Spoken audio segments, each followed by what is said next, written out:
Hi there! I'm gonna do a little video here to show you all of these beautiful F-sharp flutes that I'm about to upload to the website. These will be available this Saturday. I'm just gonna do a quick little demo of each one, talk about it, show you the interesting features of it.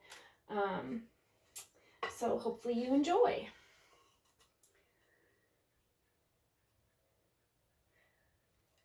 This is a Western red cedar flute. There's my dog bumping the tripod. All my animals make it really easy to film in my house, by the way. I've got 2 cats and a dog, and they just want to walk around and make noise the whole time. This is a Western red cedar F sharp.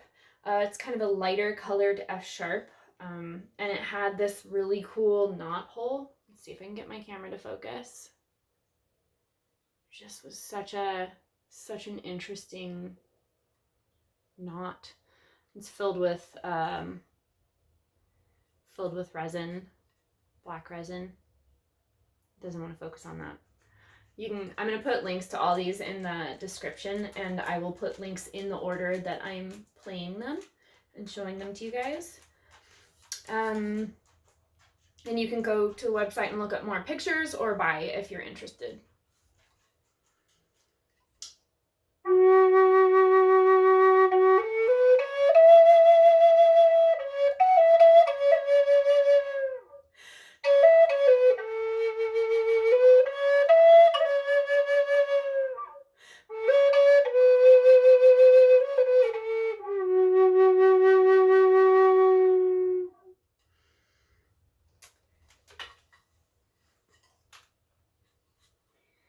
Let's see.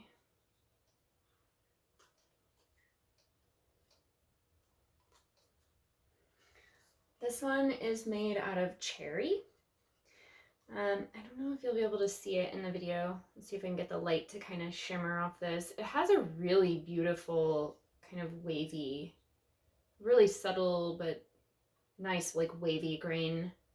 Cherry has this kind of figure almost like curly maple sometimes. This one has really strange fingering holes. Like, I don't know what happened there. Whoever was in charge of drilling the fingering holes was asleep or something, because they're not really in a straight line. Accidents happen sometimes, and actually is still a very nice playing flute. So if you don't mind that minor cosmetic error, this one is actually on sale because of that little minor flaw. So $15 off the normal price.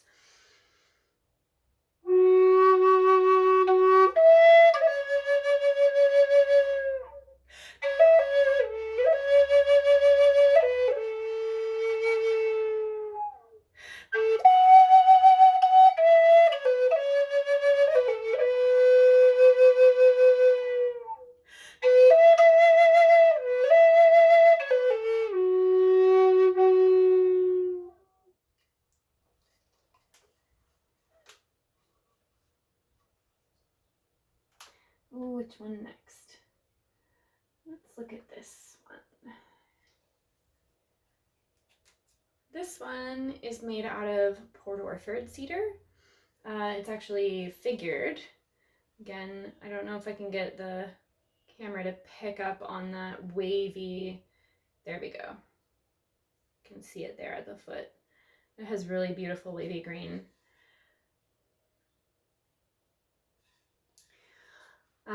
This wood has a really nice smell.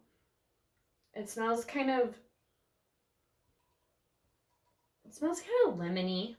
I really like it. If you're sensitive to smell, this might not be a good flute for you, because you can definitely smell it while you're playing the flute. But I think a lot of people would really like it. It's just a nice, like, earthy, lemony kind of smell.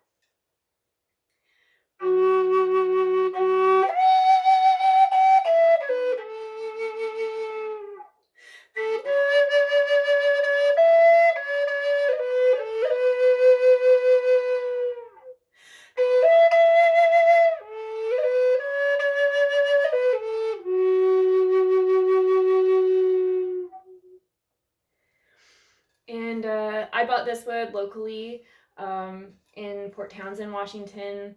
And all of the proceeds from purchasing this wood went to cancer research. So that was really cool. I had to buy it. It was beautiful, so I had to buy it anyway, but that was a little bonus. Let's show this one. This one is made out of Spanish cedar. I have 3 of these on the website. Spanish cedar is so beautiful. I'm kind of losing my light here. We have a skylight ahead up above, and I think I'm just going to switch on the overhead light. Oh, that's very bright. It's very orange. Okay. Sorry about that change. I have a skylight overhead, and I think the cloud just went over the sun, so it kind of just suddenly got very dark in here. Spanish cedar has this beautiful, almost metallic sheen to the wood, and I don't think you can really see it all that well from the video. It almost kind of glows when you see it in natural light. It also has a really strong smell, which is just almost like, it smells like some kind of spice. It's really, really delightful. If you're sensitive to smell, cedar in general probably isn't a good choice for you. Most cedar flutes have some form of smell to them. I don't personally think Western red cedar is very strong, but this has a really fairly strong, very nice smell. They actually use this wood to make cigar boxes out of because it actually flavors the cigars, which is kind of interesting. I don't smoke cigars, so I don't know, but...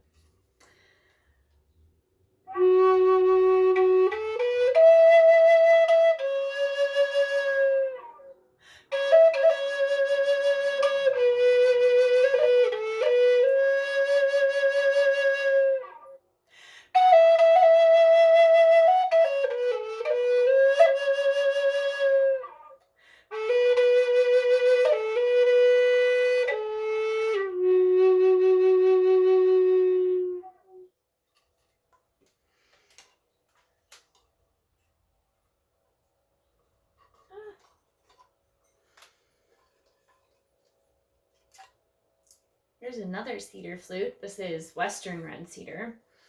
It's a really beautiful, kind of warm red-brown color. And it has these really cool knots. I'm going to try to get my camera to focus. It actually has a knot that goes from one side all the way through. You know, we hollowed it out inside, but... And these are filled and stabilized. There's actually, like, this knot, you can actually, like, see subtle, yeah, on both of these, you can actually see, like, wood rings in the knot. It's so cool. And it just has, like, this really beautiful coloration there. Sometimes flutes are just so special. I personally love knots. Some people think that they're flaws, but knots make it a lot harder to turn the flute on the lathe and to sand it and shape it and varnish it in every part of the process. So really we should like charge more, not less, for knot holes.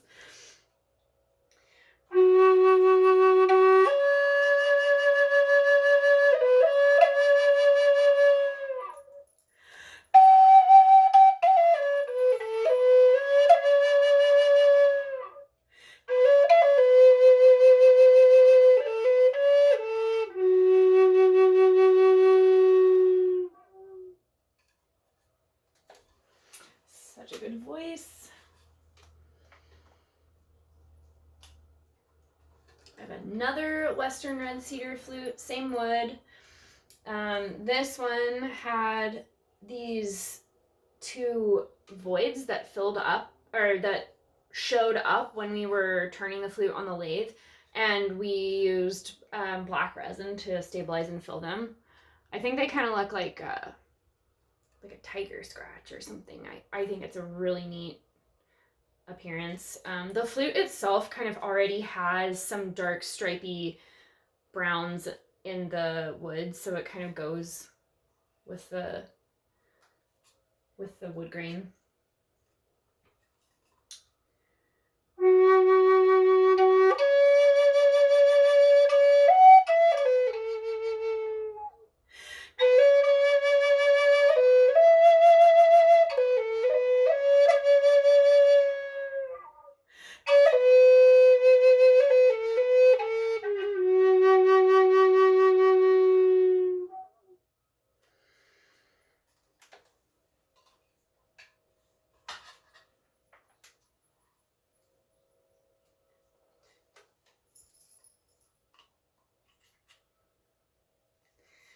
This one is made out of Oregon ash.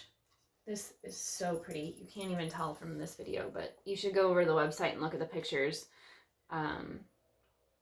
This is like, it's so stripy, it almost looks like zebra stripes in person, but you can't really, I can tell that you can't really see it at all in this video. It's kind of grayed out. Oregon ash is really a neat wood.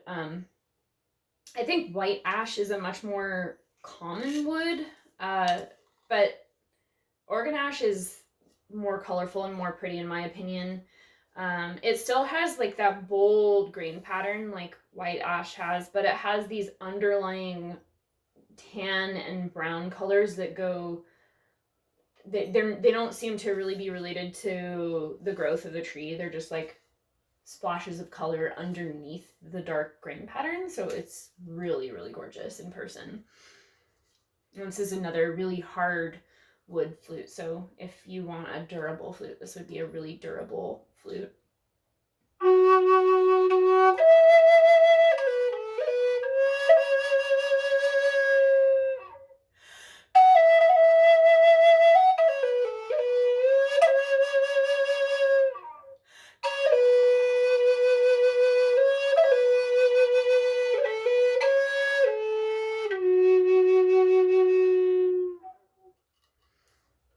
It's got a really clear voice.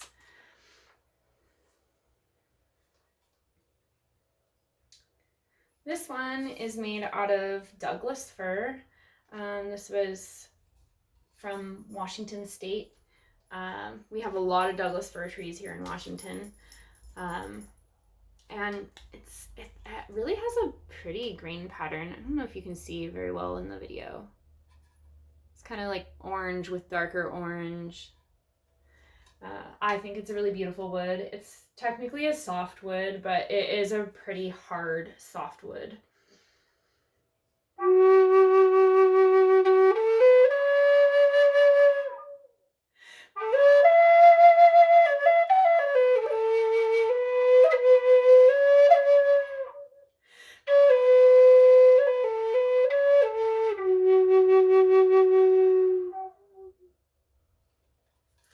Very stark contrast from the flute I played just before that, because it's a really soft wood and the other flute was a really hard wood.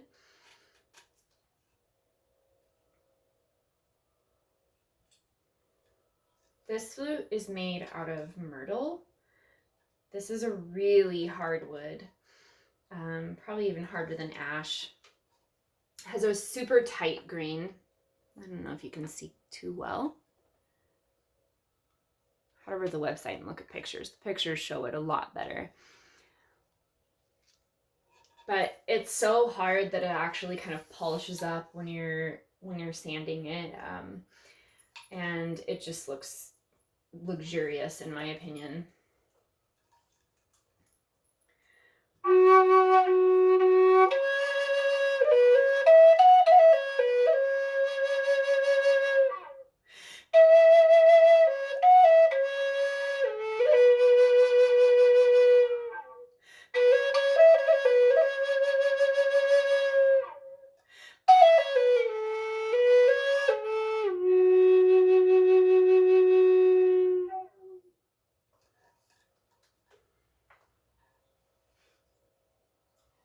Last but not least, I have 3 of these online.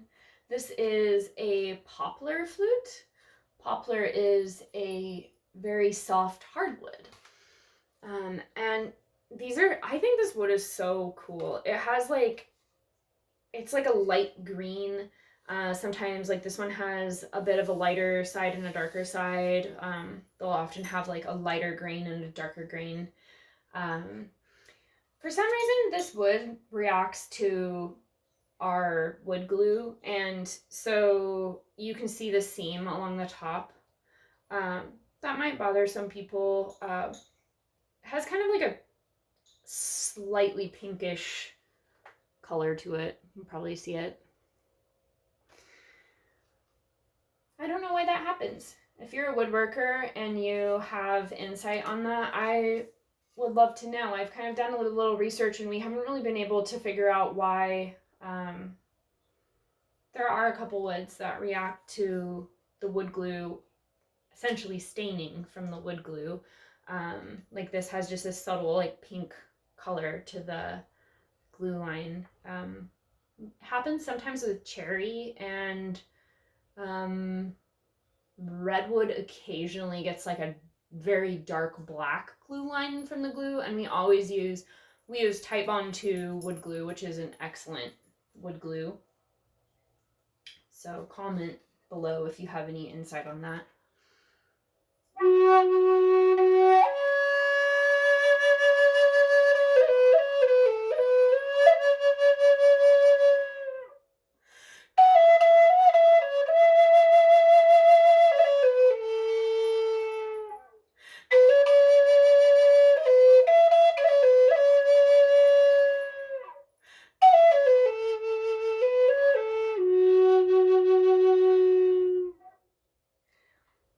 Poplar just has such a nice sound. The wood is lightweight enough that has this like really beautiful resonant quality to it. I think they sound lovely. So that is all. I'll put, again, I'm going to put links to all of these in the description so you can click through and look at more pictures, and or buy them if you're interested. They're going to be, I'm uploading them tomorrow, Saturday, so probably in the evening. So I really look forward to hearing your feedback about whether you like this kind of video or not. You want to come up here? Come here. Come here, Mo. My weird cat wants to say hi. Oh, prepare yourself. This is my little naked cat. You're famous now. Look at the camera. Oh. No, that's not acceptable. He doesn't want to be a star, I guess. Yeah. I don't know if you guys can hear it in my videos, but he's been jingling back and forth right behind where I have the tripod set up this whole time. The animals can't handle it when I want to film. When I'm trying to demo the flutes or whatever, they just, for some reason, they're taking naps all day, and as soon as I turn the camera on, they're like, no, we need attention right now. So they're all kind of swarming right just out of sight here. My dog is clicking around, and my cats are both kind of like looking at me like, so hopefully you're all animal lovers too. I love animals, so let me know in the comments if you want more videos like this. Like and subscribe if you like this kind of content. I really enjoy it, so I hope you guys enjoy it too.